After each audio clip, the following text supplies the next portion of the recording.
Assalamu alaikum. My name is Sania Rafiq. I am here to teach you chemistry. 9th chemistry chapter number 5 का जो topic आज हम discuss करने जा रहे हैं वो है typical properties of liquid state. तो फर्स्ट ऑफ ऑल उसमें जो प्रॉपर्टी आज हमने डिस्कस करनी है वो है एवापोरेशन।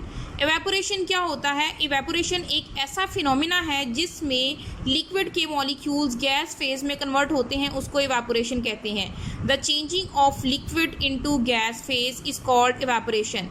एवेपोरेशन से ऑपोजिट एक फिनोमिना है दैट इज़ कंडेंसेशन। कंडेंसेशन क्या होता है? It is the changing of gas phase into the liquid phase. यानी इसका मतलब है कि evaporation and condensation both are reverse of each other. Evaporation is the change of liquid into gas while the condensation is the change of gas into liquid phase. Evaporation and condensation both are reverse of each other. Evaporation is the change of liquid into gas while the condensation is the change of gas into liquid phase.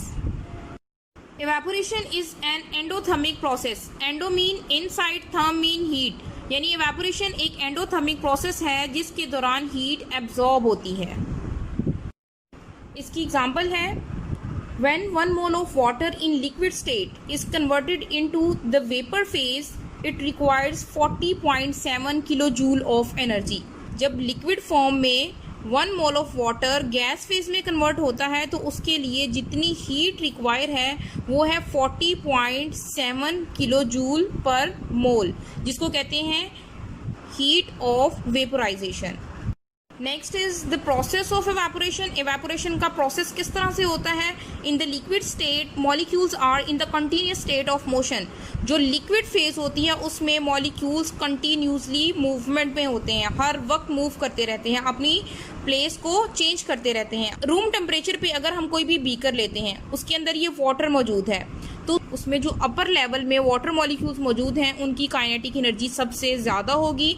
जो centre में present हैं उनकी kinetic energy average होगी, जबकि जो bottom में water molecules present हैं इनकी काइनेटिक एनर्जी सबसे कम होगी, लो काइनेटिक एनर्जी होगी। अगर किसी मॉलिक्यूल ने ज़्यादा एनर्जी को गेन किया है तो वो क्या करेगा कि एनर्जी को गेन करके सरफेस पे आ जाएगा और यहाँ पे आके वो अपनी इंटरमोलेकुलर फोर्सेस को ब्रेक करेगा और वो एवेपोरेट हो जाएगा। All the molecules present in the water possess the kinetic energy, but all the molecules do not have the same kinetic energy. इनमें kinetic energy different होती है, but the majority of molecules have the average kinetic energy. जो ज़्यादातर molecules होते हैं उनकी kinetic energy average होती है, and few of them have more than average kinetic energy. जिनकी average kinetic energy से ज़्यादा energy होती है वो क्या करते हैं?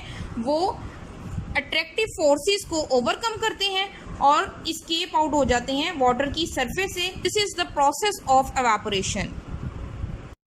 नेक्स्ट देखें, ये बहुत इंपॉर्टेंट पॉइंट है। It is the continuous process that taking place at all temperature. जो एवेपोरेशन है ये एक ऐसा प्रोसेस है जो कंटिन्यूस है और ये तमाम टेम्परेचर पे कैरिड आउट किया जा सकता है। Evaporation is directly proportional to temperature. अगर टेम्परेचर कम होगा तो एवेपोरेशन का रेट कम हो जाएगा, अगर टेम्परेचर ज़्यादा होगा तो एवेपोरेशन का रेट भी ज़्यादा हो जाएगा। लेकिन एवेपोरेशन कंटिन्यूसली होती रहेगी, एवेपोरेशन नहीं रुकेगी। उसका रेट कम या ज़्यादा हो सकता है टेम्परेचर के लिहाज से, लेकिन evaporation is a continuous process. Last point जो हमने डिस्कस करना है वो है evaporation causes cooling. Evaporation cooling cause करता है। किस तरह से कूलिंग होती है हमने पढ़ा है। जितने भी मॉलिक्यूल्स लिक्विड के अंदर मौजूद होते हैं उनकी काइनेटिक एनर्जी सेम नहीं होती।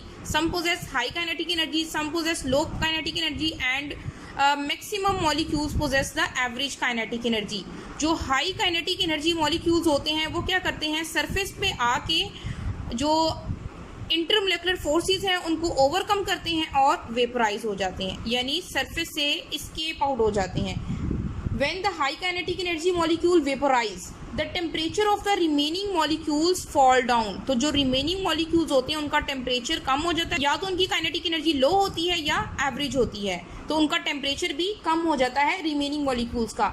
To compensate the deficiency of the energy, the liquid molecules absorb the energy from surrounding. तो उस एनर्जी को ओवरकम करने के लिए, उस एनर्जी की डेफिशिएंसी को फुलफिल करने के लिए जो वाटर मॉलिक्यूल्स हैं वो क्या करते हैं, सराउंडिंग से हीट को एब्जॉर्ब कर लेते हैं।